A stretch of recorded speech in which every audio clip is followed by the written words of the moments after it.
was difficult. 2023 was a very good example where we actually had a sort of shocking examination paper. But the simple base point that always work, whether we have an exceptional year when the questions definitely comes out to be very difficult, other years it has been on the moderate range. Difficulty और easy का जो definition है उसको अपने दिमाग में एक simple point के साथ बनाइए कि अगर कोई चीज डिफिकल्ट है तो वो सबके लिए डिफिकल्ट है, सिर्फ आपके लिए नहीं. Point 1, provided you have prepared the things as it is required to be. So automatically tail ender आता है, what is required to be done. Required to be done is basically to decipher, understand the hidden trend of the questions that appears in examination. UPSC examination का एक hidden fact जो है वो जितने बच्चे जितनी जल्दी डिसाइफर कर लेते हैं वो अपना उतना समय बचा लेते हैं. Of course, it is nowhere substitute to what efforts you have to put in. आपको PYQs को डिकोड करने के लिए भी कॉन्सेप्ट की क्लैरिटी तो होनी ही चाहिए, and cherry on the cake current affairs की भी नॉलेज होनी चाहिए, उसका कोई सब्स्टिट्यूट नहीं है. But in these sessions we are trying to understand, repeat and hit as our motto, that there are certain topics which are very fundamental, conceptual. उसकी clarity अगर डेवलप हो जाए तो आपके पास कैसे भी complicated lengthy statement based questions हो आप उसको सॉल्व कर पाओगे. Relating to geophysics, geomorphology, celestial studies including solar system, geomorphic references in terms of internal structure, कुछ ऐसे टॉपिक्स हैं हमारे PYQs के हिसाब से जो काफी सारे रेफरेंसेस को कंबाइन करते हैं और कहीं कंफ्यूजन क्रिएट करते हैं. आज उसी के बारे में बात करेंगे. आवर की expression for today's learning is rotational dynamics. Earth का जो रोटेशनल डायनामिक्स है उसको डीकोड करते समय अगर आप खुद से जज करो, if you are in the position of handling out the terms written in front of us, shifting of the earth's rotational axis, polar motion, and it helps us. अब ये सारे terms जो हैं ये define out करते हैं important aspects of our learning. ठीक है, तो हम जब बात करते हैं rotational dynamics तो हमें पता है earth is inclined on its axis 23.5 degrees and it is spinning on its axis west to east. ये तो हमें पता ही है. We also take up the reference of the distribution of mass which facilitates the spinning velocity. तो ये जो rotational dynamics है इसका सबसे ज़्यादा important role जो होता है वो है in understanding of the relationship between mass distribution and movement of inertia. क्योंकि mass distribution and movement of inertia एक दूसरे से relate out करेंगे जो rotational dynamics को definitely influence करते हैं. So what are the different types and drivers of polar motion? What are the different types and drivers of polar motion? क्यों ये जरूरी है? ये इसलिए जरूरी है क्योंकि हमें distribution of mass and the regulators or movement of inertia को judge करना है. तो what are the drivers? We want to learn it first, and then what are the types? क्योंकि types से फिर हम आपको MCQs पर ले जाएंगे, which will help you in picking it up. बहुत आसान सा topic है, ज़्यादा मुश्किल नहीं है. But there are certain terms which should be very clear in our mind. ठीक है? तो drivers की बात करते हैं. What are the important drivers of polar motion? What are the important drivers? क्या drive करता है इसको? तो पहला कैटेगरी नेचुरल है और दूसरा कैटेगरी एंथ्रोपोजेनिक है. जैसे हमने एंथ्रोपोजेनिक कहा आपके दिमाग में बात शुरू हो गई. 2025 में क्वेश्चन पूछा गया है प्रिलिमिनरी में, थोड़ा सा आप कंसंट्रेट करेंगे. Natural drivers of polar motion includes terrestrial as well as celestial, जो प्लैनेट अर्थ से ही रिलेट कर रहा है और अदर हेवनली बॉडीज के साथ रिलेट कर रहा है. जो प्लैनेट अर्थ के साथ रिलेट कर रहा है वो है mantle convection, fundamentals of plate tectonic theory. Tectonic plates moves in relation to each other in reference or in effect to mantle convection. तो जो अर्थ का internal structure and the movement that we identify with multiple types, general studies perspective मुझे types of mantle convection definitely नहीं पढ़ना। Glacial isostatic adjustments, mass distribution की बात हो रही है। जब भी आप किसी भी स्ट्रेट ऑफ हॉर्मुज खुल गया, स्ट्रेट ऑफ हॉर्मुज बंद हो गया, we are taking a preference of movement of the vessels, हम उसको कितनी प्रोमिनेंटली जज कर रहे हैं। अगर आप किसी भी मर्चेंट वेसल पर कोई एक कार्गो लोड को ऐड करोगे तो वो हल्का सा सिंक होकर वाटर को डिस्प्लेस करके अपनी फ्लोटेज को मेंटेन करेगा। डीलोड कर दोगे, निकाल दोगे, तो हल्का सा रीबाउंस करके अपने आप की फ्लोटेज को मेंटेन करेगा। बिल्कुल लेमैन्स पर्सपेक्टिव में समझो, उसी को ग्लेशियल आइसोस्टैटिक एडजस्टमेंट बोलते हैं।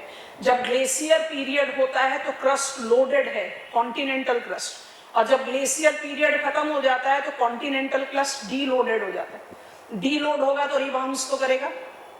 That also influences mass distribution. तो नेचुरल कॉजेज में आपके पास टेरेस्ट्रियल फैक्टर्स भी हैं और आपके पास सेलेस्टियल ही हैं। Celestial goes with lunar and solar gravitation, sufficiently understood and interpreted with tides in our previous session. दूसरी चीज anthropogenic. Actually this is ongoing and it is going at a faster pace. ये इतने faster pace पे चल रहा है कि इसकी इफेक्ट्स और इसका ill influence is being felt all over the world, humans being no exception. इसमें आप क्या बात कर रहे हैं? Ground water extraction, unprecedented, unsustainable ground water extraction से क्या होगा? आप मास जो डिस्ट्रीब्यूटेड है उसको डिस्टर्ब करेंगे। And same goes with polar amplification, oblation. जितना ज्यादा बर्फ पिघलेगा वो बाय डिफॉल्ट क्या करेगा? वो मास को रीडिस्ट्रीब्यूट करेगा, क्योंकि ठंडी जगह से हायर लैटिट्यूड से ablated water is moving towards equatorial region and that by default will be influencing polar motion. So first thing, rotational mechanism or polar motion involves multiple drivers. These drivers can be safely categorized into two, natural and human induced. Natural में planet Earth का खुद और solar and lunar effectivity, and human induced factor में effect, impact of the change of the climate and unsustainable extraction. तो drivers are much easier for us to understand. अब जरा focus करें types पर, ध्यान से देखेंगे, फिर क्वेश्चन सॉल्व करने की कोशिश करेंगे। Terms should be crystal clear with us, ठीक है? What are the types of polar motion? आप इसमें जियोफिजिक्स को ऐड कीजिए, आप इसमें जियोमॉर्फिक स्टडीज को ऐड कीजिए, आप इसमें स्टडी ऑफ सोलर सिस्टम को ऐड कीजिए। You can take up all. You can talk about natural causes of change of climate. All of you are aware of Milankovitch cycles, so it is inclusive of all of them. सब चीजों को हमने combine किया है और बहुत basic physics को भी लेते हैं, इसलिए बार-बार कह रहे हैं geophysics is also included. So how many types of polar motions are there demarcated technically to ease our understanding? तो जब आप polar motion की बात करते हो, माने poles of the planet Earth और उसकी motion की बात करते हो, तो we take two terms into consideration. एक है एक्साइटेशन और एक है न्यूटेशन। एक्साइटेशन एंड न्यूटेशन, पहले तो इन टर्म्स को बहुत आराम से पकड़ो, अब इसकी मीनिंग को समझो, ठीक है? एक्साइटेशन इज पोलर ड्रिफ्ट और true polar wonder. True polar wonder. अब यहां पर आप पोलर वंडर को किस कंटेक्स्ट में डिमार्केट कर रहे हो? आप डिमार्केट कर रहे हो मास के रीडिस्ट्रीब्यूशन के साथ। एक है एक्साइटेशन जिसको आप ट्रू पोलर वंडर बोल रहे हो, और दूसरा है न्यूटेशन। न्यूटेशन आप किसके साथ रिलेट कर रहा है? ये वॉबल के साथ रिलेट कर रहा है। वॉबल को कैसे व्यू करते हैं? जैसे कोई एक लट्टू हो, कोई भी एक रोटेटिंग स्पिनिंग एंटिटी हो, जब वो स्पिन करता है तो वो स्पिन करते समय थोड़ा सा वॉबल करता है। वॉबल, वॉबलिंग इफेक्ट को आप एसोसिएट करते हो न्यूटेशन से। न्यूटेशन के फिर दो टाइप हो सकते हैं, free nutation and forced nutation. तो नटशेल आपके दिमाग में कितने टाइप्स ऑफ पोलर मोशन होने चाहिए? एक होगा एक्साइटेशन, दूसरा होगा फ्री न्यूटेशन, तीसरा होगा फोर्स्ड न्यूटेशन। डिफिकल्ट होता जा रहा है तो ऑर्गेनाइज कर लो। हमारे पास दो कैटेगरीज ऑफ पोलर मोशन है। सबसे पहला है एक्साइटेशन, जिसको ट्रू पोलर वंडर बोलते हैं। क्या है अभी लेकर चल रहे। दूसरे को आप ले लीजिए न्यूटेशन। न्यूटेशन वॉबलिंग इफेक्ट है। एक रोटेटिंग स्पिनिंग टॉय को इमेजिन कर लो, लट्टू को इमेजिन कर लो, that will give you the understanding of it. ठीक है, न्यूटेशन। न्यूटेशन के दो सब टाइप, एक फ्री है एक फोर्स्ड है।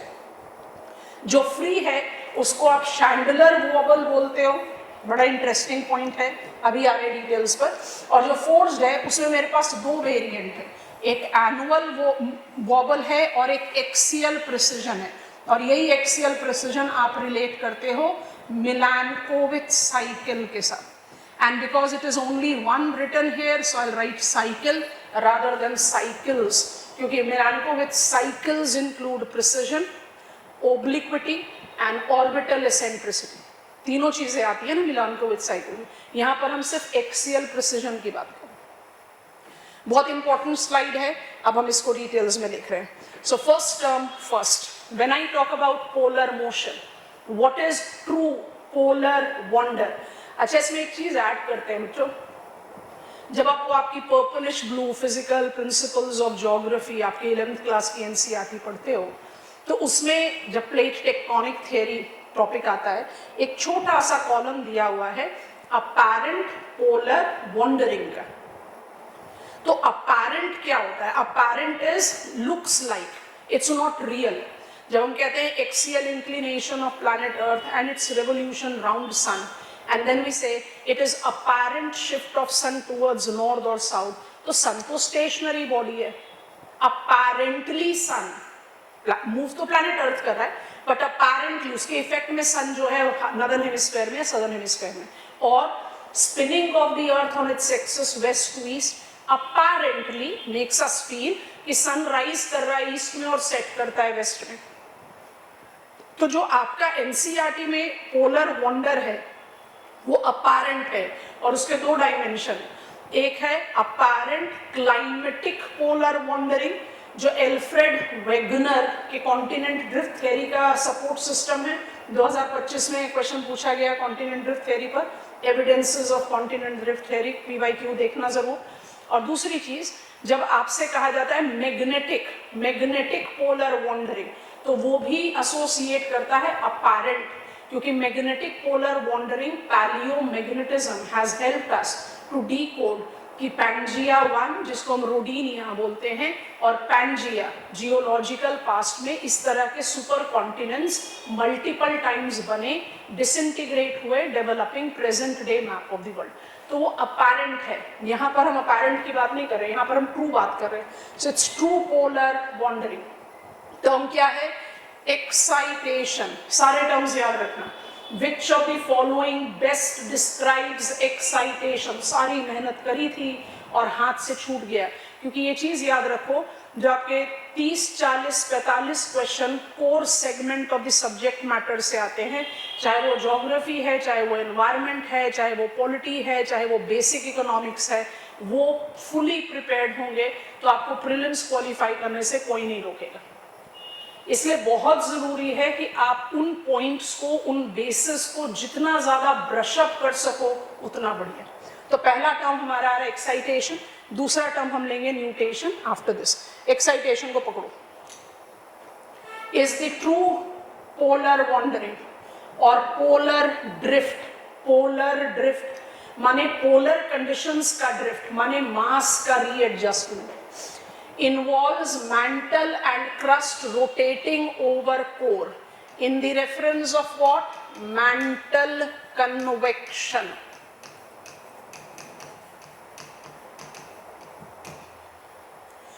It is to align planet's maximum movement of inertia with its rotation. मास का रीडिस्ट्रीब्यूशन ऐसे करना that aligning planet's maximum movement to its no inertia with its rotation. So that facilitates a balancing act. And geomorphologically, बहुत important है, effect क्या हो रहा है इसका? It tends to create large igneous provinces, shields, छोटा नागपुर प्लाट्यू, कनाडियन शील्ड्स, ये सब किसका एग्जाम्पल है? ये एग्जाम्पल है पोलर ड्रिफ्ट या ट्रू पोलर वॉन्डरिंग या excitation. Of course it is taking up the reference of geological time. आप कहीं पर बैठकर नहीं देख सकते कि लार्ज इग्नियस इंट्रूजन आपके सामने बन रहे हैं. It will take time, but it is true. माने it is the movement that is part and parcel of a functioning unit called planet earth. So this is excitation, true polar wandering, that is mass distribution of Earth in alignment to its spinning, rotation, inertia. This is excitation, true polar wandering. हमारा focus is on wobbling effect. Wobble को justify करने के लिए term बताया nutation, दूसरा term बताया wobble, उसके दो टाइप बताए, फ्री एंड फोर्स्ड. जो फ्री वॉबल है ए, उसको आप शैंडलर वॉबल बोलते हो. ये टर्म्स पकड़ते जाएंगे. Chandler wobble is a small deviation in the earth's axis of rotation. 433 days का साइकिल है. So it gives you the demarcation of more than a year cycle. हो क्यों रहा है? रिलेटिव टू सॉलिड अर्थ, इसको समझना है बहुत ध्यान से. फ्री है, कोई फोर्स नहीं कर रहा, प्लैनेट अर्थ की अपनी वजह से ये हो रहा है. और ये क्यों हो रहा है इसको आप थोड़ा सा व्यू करने की कोशिश करेंगे. वॉबल है ये, और बहुत माइनर वॉबल इफेक्ट है, ज्यादा मेजर वॉबल इफेक्ट नहीं. इस माइनर इफेक्ट वॉबल इफेक्ट का रीजन क्या है? अर्थ is neither a perfect sphere, हम सबको पता है, nor a perfect rigid. I call it a terrestrial planet, but is it a complete solid body? ना, interiors में जाओगे तो you have got liquid core. 2,900 kilometres के डेप्थ से लेकर लेमन डिस्कंटिन्यूटी तक 5,100 किलोमीटर्स के डेप्थ तक आपका आउटर लिक्विड कोर है. तो हम परफेक्ट रिजिड भी नहीं है, परफेक्ट स्फेयर भी नहीं है.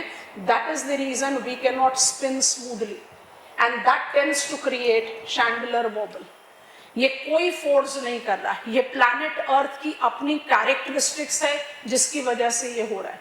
It's wobble, it's nutation, it's not true polar wander. ठीक है, 433 डेज. दूसरा फैक्टर, रिमाइंड करो अपने आप को, हम ये वाली कैटेगरीज को डिमार्केट आउट कर रहे हैं. Here it is. एक्साइटेशन बता दिया, मैंटल कन्वेक्शन की वजह से. न्यूटेशन फ्री, शैंडलर वॉबल किसकी वजह से? It is basically with the simple fact that planet earth is neither a true sphere nor a true rigid body, so it fails to spin smoothly. और ये smooth spinning जो नहीं हो पाता, इसमें you have got some wobbling effect in the polar area, and the cycle where north and south pole modifies their axial demarcation in 433 days of the cycle. अब हम part B पर जा रहे हैं, nutation vowel forced. Nutation vowel forced पर अगर हम आए तो हमारे पास पहला आया एनुअल वॉबल. फोर्स्ड क्यों बोल रहे हो? क्योंकि ये प्लैनेट अर्थ का इंटरनल कैरेक्टरिस्टिक्स नहीं है, it is related to something outside. अब वो आउटसाइड क्या है? 365 दिन का साइकिल, 1 ईयर का cycle in reference to planet earth, and it is caused by season change. Season change में क्या होता है? सीजन साइकिल में एयर प्रेशर का डिफरेंस होगा तो एयर मासेस की मूवमेंट डिफर करेगी, सॉइल मॉइस्चर में वेरिएशन आएगा. अगर विंटर्स है तो एक्यूमुलेशन ऑफ आइस होगा, अगर समर्स है तो अब्लेजन ऑफ आइस होगा. आपको समझ में आ रहा है? तो मेन कॉज इसका सीजन चेंज है, जो आपका मास रीडिस्ट्रीब्यूशन करके डिमार्केट करता है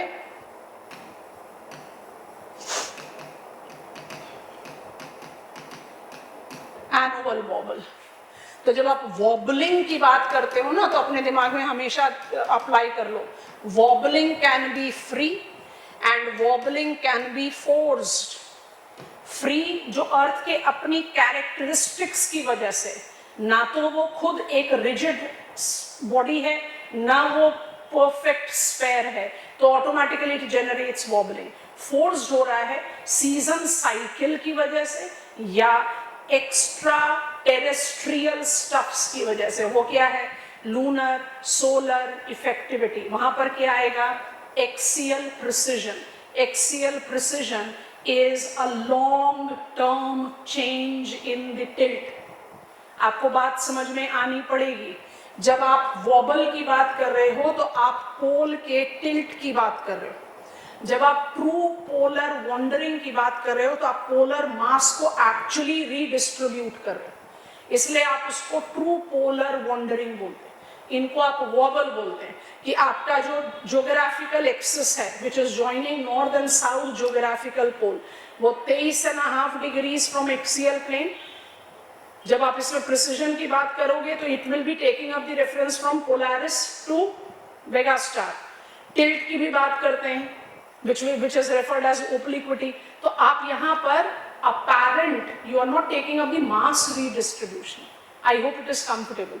तो जो फ्री है वो अर्थ के अपनी कैरेक्टरिस्टिक्स की वजह से है, जो फोर्स्ड है वो because of the season cycle, terrestrial factor ये, but season cycle and axial precision which is part of Milankovitch cycle। by default will be long term tilts, अभी आपको tilt समझा दिया, which also includes obliquity। But अभी हमारा obliquity radar पर नहीं है, हमारा रेडार पर है प्रिसिजन।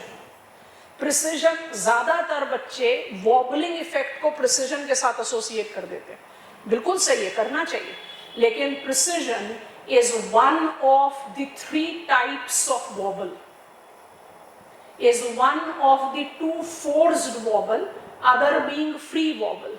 free wobbling effect जाता है शैंडलर, force जा रहा है axial precision के साथ, as well as we are taking it up with the reference of season cycle, जिसको आप कोरिलेट करते हो annual wobble के साथ। ठीक, अब देखें, it's a force nutation, समझा दिया, very slow, 26,000 ईयर का साइकिल है। अभी कुछ इमेजेस आपको दिखा देंगे MCQs के साथ। 26,000 का जो साइकिल है वो मुझे क्या बता रहा है? ये मेरा प्लैनेट अर्थ है, ये मेरा एक्सिस है, this is my north pole and this is my south pole. अब हम जब एक्सियल प्रिसिजन की बात करते हैं तो हम कहते हैं नॉर्थ पोल राइट नाउ, हमारा जो नॉर्थ स्टार है वो राइट नाउ पोलारिस है, and in due course of time वो क्या हो जाएगा?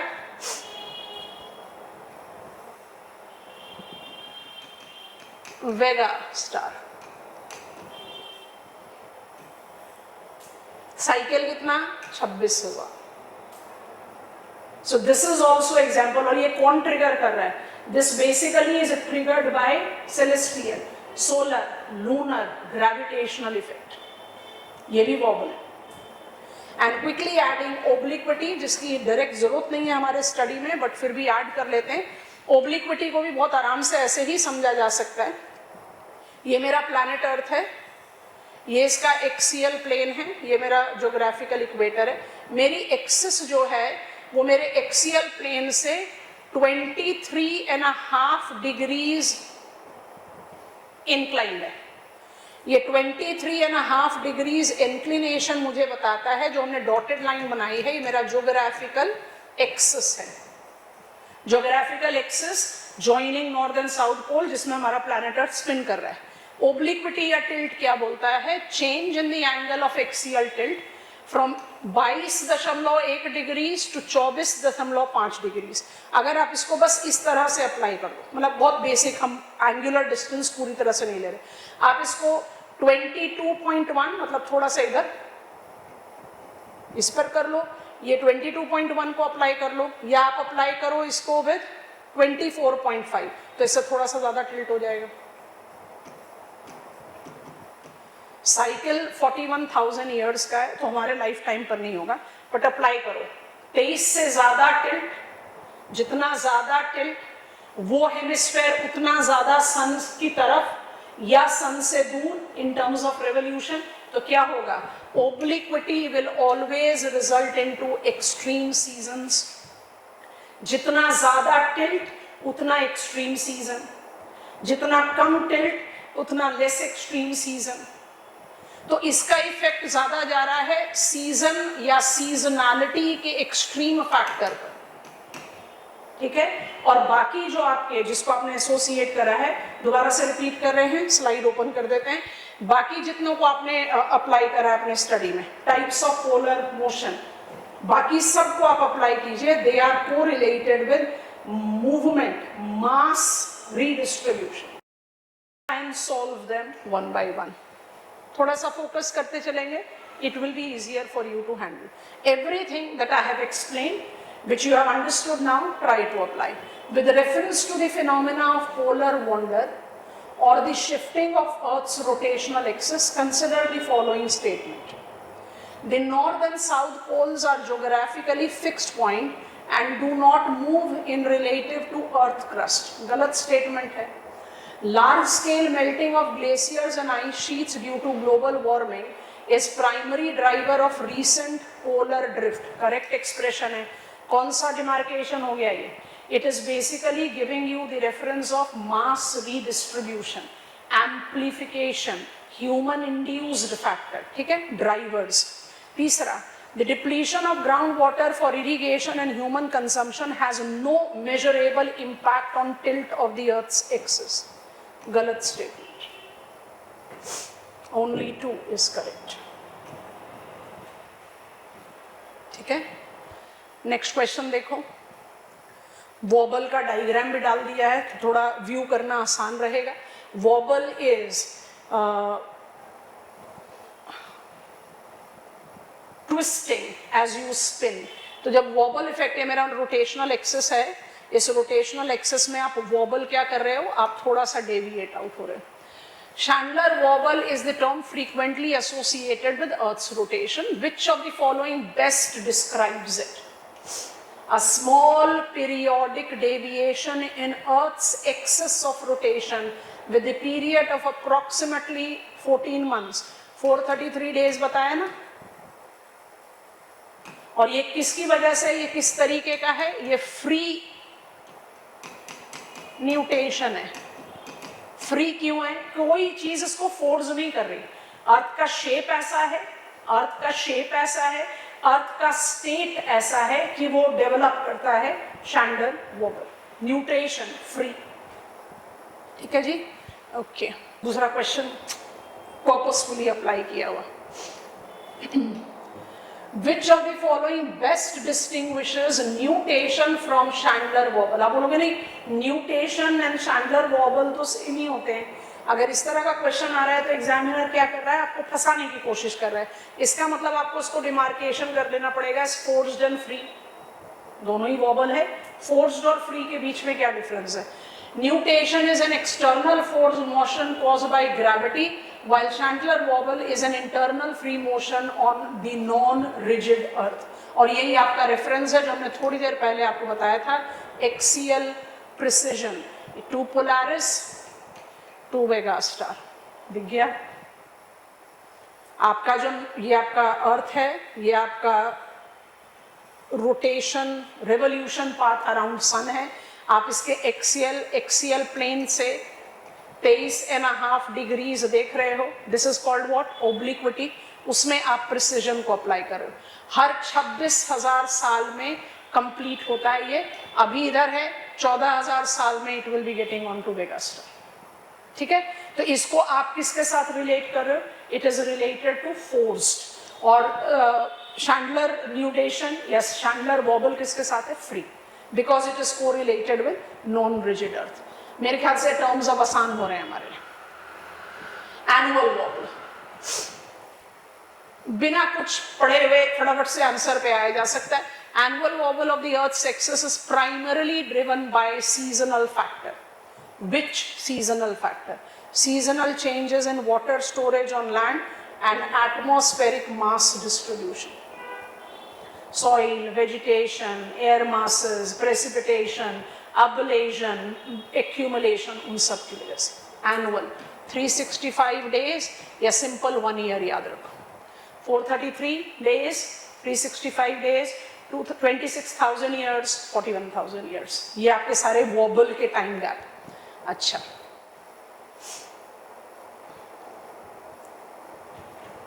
थोड़ा सा higher level of difficulty. Consider the following factors, glacial isostatic adjustment, ठीक है, convection current in earth's mantle, ठीक है, changes in the earth's magnetic field, redistribution of water through dams and reservoirs. How many of the above factors can contribute to the shifting of Earth's rotational axis? Magnetic field कुछ नहीं करेगा, बाकी तीनों factor करेंगे। मेरे ख्याल से समझ में आ रहा है, ओनली 3, क्योंकि आप अर्थ के रोटेशनल एक्सिस के ड्राइवर्स को किसके साथ रिलेट करते हो? आप रिलेट करते हो मास डिस्ट्रीब्यूशन के साथ। It has nothing to do with the magnetic field of planet. और हम अभी इस सेशन में मैग्नेटिक फील्ड के बारे में बात भी नहीं कर रहे। अच्छा जी, ये मास डिस्ट्रीब्यूशन बहुत इंपॉर्टेंट है, जनरल फिजिक्स का पॉइंट है, इसको भी आप अपने आप जज कर लें। स्केटर को डाला है, कंजर्वेशन ऑफ एंगुलर मोमेंटम को बहुत आसान से, कोई जरूरत नहीं कि मुझे फिजिक्स जानना है, नहीं जानना है, बट सिंपल सी बात है, अगर स्केटर अपने हाथ को पूरा खोल के रोटेट करता है तो उसका स्पिनिंग रेडियस बड़ा हो जाता है, तो वेलोसिटी स्पिन कम हो जाता है। जब वो हाथ को अंदर बंद करके स्पिन कर रहा है तो स्पिनिंग फास्ट होगा क्योंकि उसका रेडियस कम हो गया। Simple logic. अब यहाँ देखो, if the Earth's mass were to be redistributed towards equator, what would be the theoretical effect on the rotational speed according to the conservation of angular momentum? 2025 में question इसके reference पर पूछा गया है। क्या होगा? Rotation speed would decrease, days will get longer. Rotational speed decrease क्यों होगी? In order to conserve angular momentum, आपने मास को रीडिस्ट्रीब्यूट कर दिया टूवर्ड्स इक्वेटर, इक्वेटर में स्पिनिंग वेलोसिटी को आपने कम कर दिया। क्यों? Because the radius is big. Equatorial bulge and pole as a dot. तो जैसे जैसे आप रीडिस्ट्रीब्यूट करते चले जाओगे, and if it is fast as induced by humans, definitely it is going to create out the change. आगे बढ़ते हैं। ऑलमोस्ट इस टाइप का क्वेश्चन मेरे पास है as PYQ, I am coming on to it. फिर से एक question on context of conservation of angular momentum. In context of conservation of angular momentum, if the Earth's axis tilts further, that is, it increases its obliquity, what is the most direct climatic consequence? Seasonal contrast becomes more extreme in both hemisphere. बताया ना, अगर 22.1 versus 23.5 versus 24.5 का axial tilt को आप apply करोगे तो जितना ज्यादा टिल्ट होता जाएगा उतना एक्सट्रीम सीजनल कंट्रास्ट होगा। वो हेमिस्फेयर सन की तरफ during apparent position of high sun ज्यादा रहेगा ना, या सन से दूर during apparent shift of sun to the other hemisphere. I think this is also done almost in the reference to excitation in context of true polar wander, TPW. Which of the following statement is most accurate? सारे statement को पढ़ लो।